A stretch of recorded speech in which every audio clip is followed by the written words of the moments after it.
as I said, this book demonstrates that we are not as different as we like to think that we are. So what I'm going to go over real brief right now is what the attributes are of the good black woman. Since she's not on television, we may not recognize her. Okay. Now, the good black woman has 7 attributes, and then I'm going to explain to you how to utilize those in your day-to-day life. The good black woman has self-discipline, courteousness, cheerfulness, self-respect, intelligence, cleanliness, and love.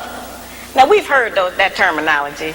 You know, it's like one of those where they tell you pull yourself up by your own bootstraps. What do that mean? You know, how can I make that functional in my day-to-day life to benefit me as a practice? It sounds like all theory. Where's the practicum? What do I do? The good black woman has self-discipline. That's self-control. Let me make that real for you, sisters. We can start with our mouth. The good black woman can control her mouth. She don't have to say everything that comes up. It's okay if he get the last word sometime. You know. She don't cuss in public.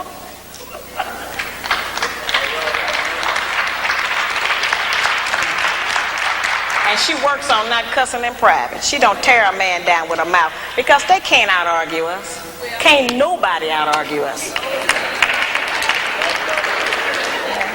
I have charged that we nag our men too much. We keep our men's head tied up so much with our petty grievances about our personal relationship that he don't have time to think and plan for our future. Because he got to deal with what's going to happen with us every day. You know, it's real odd. When the black man come home, he almost have to do a wind test or stick his toe in the door. He don't know what's waiting. He don't know who in there today. He know it's a possibility that there's some kind of new monster that he didn't even know about yesterday. So, you know, we need to not make it like that. We need to not be so vicious with our mouth. You know, men are not petty like that. They're not going to out-argue us. And it has been proven that verbal abuse is just as harmful as physical abuse. So let's not use our mouth to do that to him. The good black woman is courteous. She says, thank you, baby. I appreciate you doing that. I appreciate every effort you make. Try harder. I'm going to work with you. Thank you. I know you did your best. Now that's a whole new language.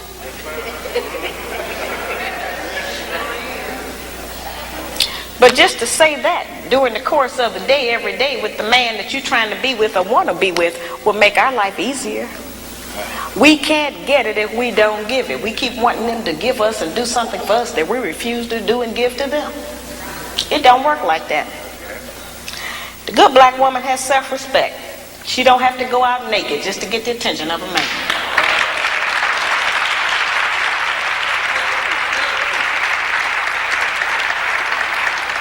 I have sisters all over the country, and they come up to me after the lectures, and they'll be talking to me, and they'll say, well, you know, all he think about is sex. All he think about is my body. I say, why don't you show him something else? And then here's the really good one. They'll come up and they'll have on a weave. They have on false eyelashes, another whole face, false fingernails, and all of that. And then they'll say, but I'm looking for a real man.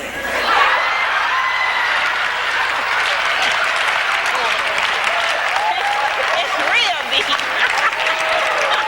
I say, why?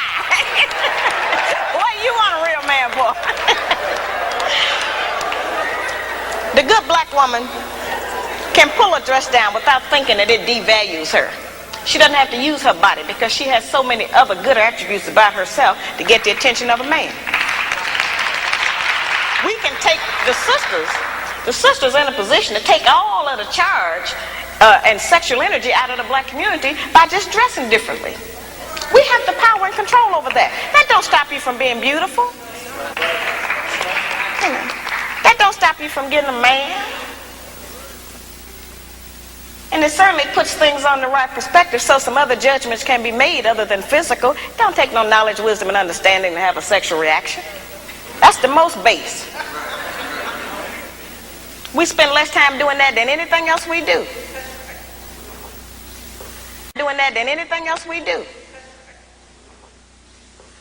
So, that doesn't always have to be the forefront issue. We know we are capable of that. The good black woman has intelligence, meaning that she knows how to behave properly in the streets. She's not in the wrong place. Some of our women don't know what else to do other than go to the bar. They need some activities. Some of our women thinking that staying home on the weekend is some kind of sin. Some of our women think that if they don't have a new outfit to wear every day, that they're going to self-destruct. We have a lot of just that kind of nonsense going. Every time we buy new outfits and clothes or whatever, all we're doing is sending money out of our community. We don't own no clothing stores. If the white man closed the shoe factory, we'd all be here barefooted tonight. We don't own no shoe factories. Very base things that we don't own, that we put our money into and demand we have to have them. A lot of times our men look at us and know that he ain't never going to be able to make enough money to give us all of the things we say we want. And don't no man want to be with no woman who he constantly got to deny her the things that she says she wants. That represents failure to him, to have to always, not be able to provide us with what we ask for. One of the ways we can do that is to start being satisfied with less. The good black woman is clean. Now that's a hard one. The good black woman try to keep the house clean. Good black woman is clean by her own body. A lot of those things we kind of take for granted, but all of our people don't know about that.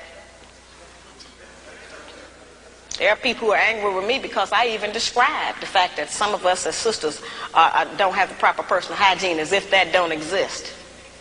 We have too much falsehood and pretense going about our condition. Everybody that's dressed up ain't clean. That's just the truth. We have to look at our condition in the light of truth. Stop reacting emotionally and pretending that just because we don't want to deal. One of the most difficult things that I deal with out here is trying to teach our people the difference between an actual fact and an opinion. Our people think that they can accept or reject truth based on how they feel about it. Your feelings don't change the truth. The truth is just going to be there. You can feel any kind of way you want to feel about it. Those kind of emotions have kept us from growing. Because anything we don't like, we just reject that and say, well, I don't believe that. That don't mean that it's not the truth. It just makes you a disbeliever. The good black woman practices non-possessive loving. Now, y'all know that's a hard one. Now, envy is wanting what someone else has. And jealousy, of course, is just selfishness. Non-possessive loving is not an easy one for us to practice. And, of course, I have a lot of sisters and some brothers who are in disagreement with me saying that. But the actual fact is that our men are outnumbered about 5 to 1. And nature is going to require that the men take responsibility for more than one woman and her children. Most of our men have children by more than one woman anyway. So I don't know why that was such a surprise, allegedly, when I said that. The black man has not been waiting on me to tell him he could have more than one woman.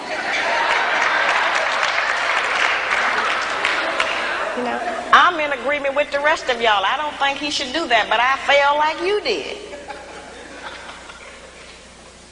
There are some things perhaps about the nature of our man that we have been given some definitions about that are not true. There are some things he can do that we call him a dog. We do not have the same capabilities as a man. I am not talking about fornication and adultery. That's something else. I'm talking about actual responsibility of fatherhood and husbandhood of another family. That's quite different from fornication and adultery. We don't have the same capabilities of them.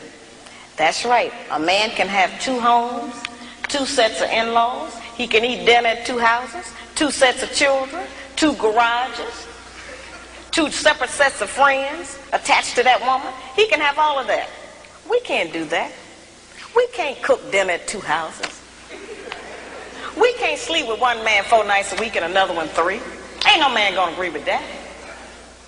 We can't have one set of children we leave in one place and go and stay in another place and take care of another set. It doesn't work for us. Now that does not mean that we can't have sex with more than one man. That's not what I'm talking about. I'm talking about just taking responsibility for your children. Now certainly every man can't take financial responsibility for all of his children. He can do something. But a man who is spending time with a child is going to do something for it. Because then they'll find out what we have since we've been taking care of them by ourselves. You don't like to always say, no, I can't do it. No, I ain't got it. So the children will make you get it up. You spend some time with it. You know, that's an important thing. The effectiveness of the principles that I just described, their usefulness has not diminished just because modern opinion has changed about them. There is not a black man in this room who does not still enjoy it if his woman bake him a cake. Well, our young daughters are being raised and taught that that's old style and that's out of fashion. We are not making those rules. Somebody else is, and they're imposing them on us and making us think that we have to qualify under them.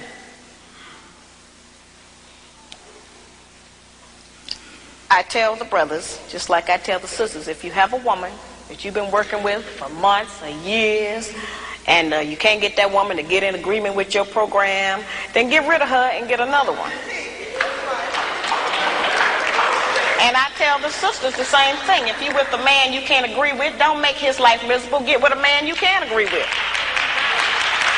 But we spend too much time living in hell with each other. We spend too much time tearing each other down, trying to make the other person do different or function different. If you want somebody to change, first change yourself.